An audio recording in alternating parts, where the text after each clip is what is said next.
नमस्कार, माझं नाव अवधूत पारसेकर.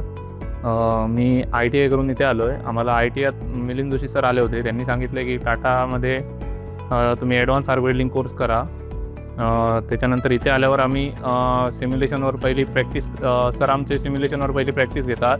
तिथे 100% झाल्यावर नंतर आम्ही हँड्स ऑन करतो आहे रिअल. ते आम्हाला फ्रोनियसचे ॲडव्हान्स iWave 300 मशीन आहे. तिथे एकाच मशीनवर 4ही प्रोसेस शिकवले जातात: SMAW, FCAW, GMAW आणि GTAW. त्याच्यानंतर रोबोटिकचे प्रोग्राम पण शिकवले जातात. इथे प्रोग्राम कसा करायचा, त्याच्यानंतर वेल्डिंग त्याच्यावर कशी काय मारायची हे सगळं शिकवलं जातं. त्याच्यानंतर आपल्याला ऑफसेट कसा म्हणजे ऑफसेट कसं सेट करायचा, सेटअप कसा करायचा जॉब, त्याच्यावर रूट फेस, रूट गॅप किती ठेवायची हे सगळं सांगितलं जातं. त्याच्यानंतर आम्हाला आमचे इंटरव्ह्यू, आता आमचा कोर्स संपत आला, त्याच्यावर आमचे इंटरव्ह्यू पण झाले. इंटरव्ह्यू होऊन प्लेसमेंट झालेली आहे. क्रिस्टल विजन या कंपनीत आमची प्लेसमेंट झालेली आहे. थँक्यू.